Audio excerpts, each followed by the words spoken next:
আসসালামু আলাইকুম। আশা করি সবাই ভালো আছেন। আমি সাইফুদ্দিন অপূর্ব। আবারও কি তাহলে আন্দোলনের ডাক আসতে পারে?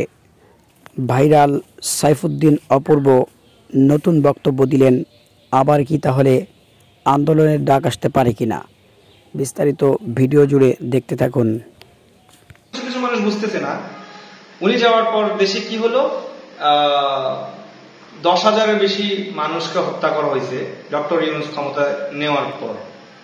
জাতির কাছে আমার প্রশ্ন, উনি চলে গেছে, আপনারা বৈষম্য বিরোধী আন্দোলন করছেন, এখন দেশে এত বৈষম্য কেন?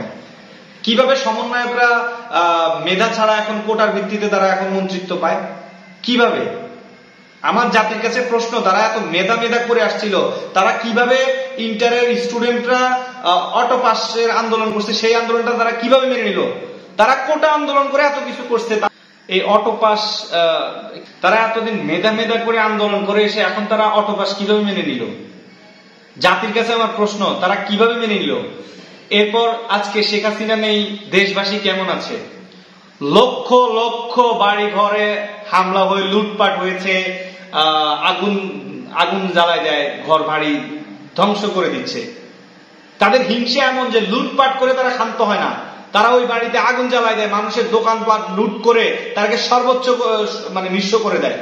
একটা মানুষ যখন তার আয়ের উৎস দোকানটা যখন লুট হয়ে যায়, দোকানটা যখন আগুন লাগায়, বাসায় যখন আগুন লাগায় দেয়, তখন ওই মানুষটা দেউলিয়া হয়ে যায়, তার মাথা গোজা ঠাই পর্যন্ত থাকে না। লক্ষ লক্ষ ঘরের বাড়িতে আগুন লাগাইছে এই কয়দিনে, এই গত 1 মাসের স্বাধীনতায়।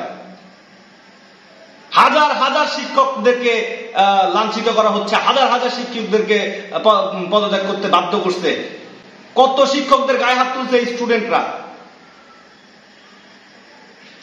তারপর আপনাদের এখন দ্রব্যমূল্য, বিদ্যুতের কোনো ইয়ে নেই, 8-9 ঘন্টা লোডশেডিং হয়, দ্রব্যমূল্যের এখন ঊর্ধ্বগতি কেন? এখন তো শেখ হাসিনা নেই, এখন কেন দ্রব্যমূল্যের ঊর্ধ্বগতি? জাতির কাছে আমার প্রশ্ন, আপনারা কি স্বাধীনতা পাইছেন? এই স্বাধীনতা হাজার হাজার বাস ডিপোতে হাজার হাজার বাস আগুন দিয়ে পোড়ায় ফেলছে। এগুলা কি প্রতিহিংসার? গাজী টায়ারের কারখানা 4 বার লুট করছে, তো 1 বার না 2 বার না 3 বার না 4 বার। প্রথমবার দ্বিতীয়বার করার পরে কি সরকার কি সেখানে কোন আইন শৃঙ্খলা বাহিনী নিয়োগ করতে পারতো না? আজকে এই যে হাজার হাজার শ্রমিকরা, এই যে কারখানাগুলো বন্ধ হয়ে যাচ্ছে, লক্ষ লক্ষ শ্রমিক বেকার হয়ে যাচ্ছে, এরা একটা সময় ইনকাম না করতে পারলে এরা চুরি ছিনতাই করবে, বিশৃঙ্খল অবস্থা আরো বাড়বে দিন দিন। দেশে বিদেশি বিনিয়োগ আসবে না, দেশে কোনো অর্ডার আসবে না, কারণ বিদ্যুৎ থাকলে কারখানা চলবে, কারখানা চললে এগুলো আপনারা এক্সপোর্ট করবে, আর এক্সপোর্ট না করতে পারলে বিদেশ থেকে কোনো অর্ডার আসবে? তারপরে রাষ্ট্রের অর্থনীতি যাবে ধসে পড়ে।